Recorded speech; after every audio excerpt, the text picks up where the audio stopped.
Good morning. I hope you managed to get out yesterday and explore some of those little exercises and found a mat and managed to get your chalk done. I've re-chalked my mat. If you are using kids chalk, a little tip if it's on a mat, as you can see in the background here. If you wet the chalk, it tends to kind of congeal slightly, but there's still no residue left, so it can be wiped off. But it just makes better lines and more robust lines. So there's a little tip. Don't know why I've ended up knowing stuff about children's chalk, but I've used a lot of it in my coaching. Yesterday we'll explore just the beginning of this heightening of awareness, and we want to just carry that on if we can. People have been asking, why no golf ball?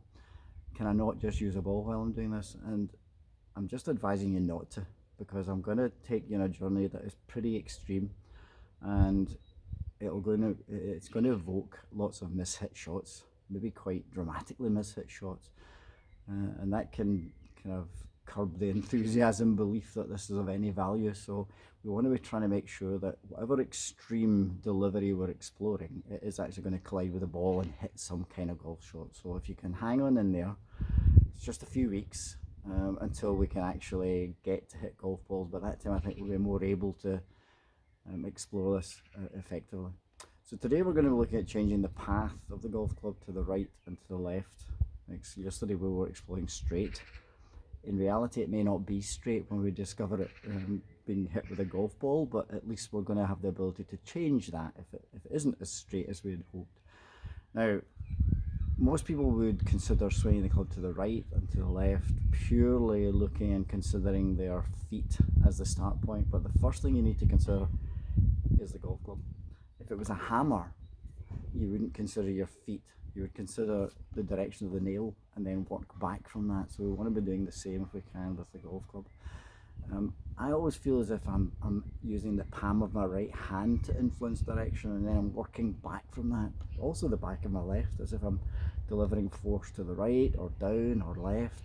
It tends to be from hands and club back to shoulders, down to hips, and eventually feet. But my feet are not that critical, and that may surprise some people who consider them to be important, but they've got their part to play.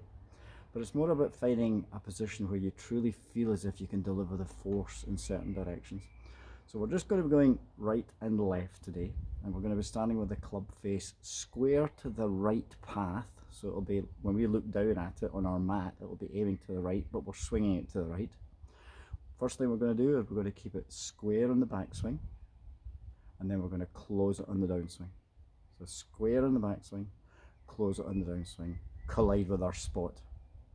Next one we're going to do is pre-close it. So at address, I'm going to close the club face, keep it closed. Now just because it's closed, don't presume it'll stay closed in the backswing, because lots of us will have habits of opening or doing whatever with the club, but keep your attention on it. Keep it where it is, keep it where it is in the downswing. So we're going to start with it closed, keep it closed, collide with our spot. We're then going to go to the other side and we're going to go right. So we now left, sorry. We now need to find a position to be able to swing it left of our straight line on my mat. And same thing, we're going to start with the club face square to the line that we're swinging it on. So that will be to the left. We're going to keep it square on the backswing, and we're then going to open it on the downswing. So we're going to start with it, excuse me, square to the line, keep it square, open it. That's the one yesterday. It's challenging, and it's very challenging to do in this, but it's good for our attention. The next one is going to be open the club face at address. So it's going to be facing more towards the target compared to the line we're swinging it on. And then I want you to keep your attention on it. Keep it in that relationship, in that position. Swing it up, down, left. Face is always open to the path that we're swinging, the direction we're swinging the club on. So those are exercises that we can keep expanding. So we could start with it square to the path again, the direction at address. We could open it on the backswing, keep it open on the downswing. So that would be another one. As you do this with a golf club, as you rotate the club face, you also kink the swing plane around. So actually colliding with the spot can become challenging. So if you habitually rotate the club open a lot, the club is not really in a position to collide with your spot unless you then do something to compensate from that. And likewise, if you shut it, which is quite an unusual thing, but if you shut it on the backswing, you also kink the swing plane out, and it's again going to struggle to collide with the spot unless there's some compensation. Now, some of the greatest players in the world have done that, from way back in Ray Floyd to Furyk and so on and so forth. So we've got these guys who are master manipulators, and you would never ever consider changing those guys. But we are going to explore this now. So we're looking to influence the path, the direction to the right, to the left, and the face as we go through that. So I'll demonstrate it very quickly. So the first one is we're going to swing to the right. So I've taken my position and I've rotated it round so I feel as if I can swing it to the right. So I'm in normal position, turned round. Having to move the ball position slightly back. I'm going to keep it square, close it down on the downswing. So here, square, close. Next one, I'm going to pre-close it, then grip. So pre-close. So the club face is kind of aiming straight, but I still feel as if I can swing it to the right. Pre-closed, keep it closed, keep it closed. Now I'm going to move my ball position forward a little bit. So again, I can take my club and I'm going to rotate it round so I can swing it left. Club face square to that direction. This is quite a challenging one. Keep it square, open it in the downswing. So keeping it square, opening it. I'm having to work hard in the downswing to open it. So square, open.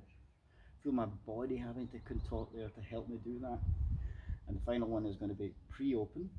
Still in a position where I feel I can swing it left. Keep it open, keep it open. Okay. So club facing straight, open, open, collided with my spot. And the one we spoke about, the final one, was club face square to the path, the direction left. Me feeling as if I can swing it left. Opening it in the backswing, keeping it open. So club face is facing left. I'm opening it, keeping it open. Okay, a little bit of morning exercise for you. Again, next versions of these are going to be getting more and more complicated. Now, you're going to find that some of these exercises leave you feeling quite awkward and think, I can't find a position. That is one of the keys to this, is finding a hold in a position that's set up that makes you feel as if it's not a challenge or such a challenge to hit those shots, especially trying to deliver the force to the left or to the right. So we've got to find that, be willing to explore those positions until you think, yeah, I could swing this to the left, I could swing this right, I can influence the face, because we've all got these habits that we're trying to explore, changing those habits. And to do that, we need to be kind of internally auditing ourselves. How do I feel? Yeah, this feels comfortable. This is a better hold. This is a better ball position. This is a better setup to carry out this particular exercise. So that's going to be just building on what we did to begin with, that first day. I want you to go and explore that 5 or 10 minutes in the garden, get your chalk down, and build that relationship up with this golf hammer, with this guy, and make it your best friend, because he's going to help us deliver skills and learn new skills when we eventually get to that practice ground. Good luck, and I will speak to you soon.